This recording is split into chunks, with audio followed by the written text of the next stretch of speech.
सो हे friend, अभी सुबह के 7:30 बज रहे हैं और दोस्तों मैं अभी मिथुन भाई की दुकान पर ही आया था। तो यहाँ पर देखा दोस्तों, यहाँ पर पास में ही यहाँ पर देख सकते हैं, इधर गाड़ी वाड़ी वगैरह खड़ी है, इधर पुलिस की भी गाड़ी खड़ी है, चीता वाला।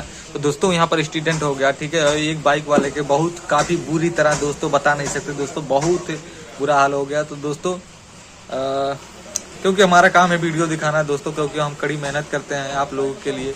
तो दोस्तों आई होप अगर वीडियो इन्फॉर्मेशन के लिए अच्छा लगे तो चैनल को लाइक सब्सक्राइब कर लीजिएगा, ठीक है। बस इतना ही। जय हिंद, जय भारत।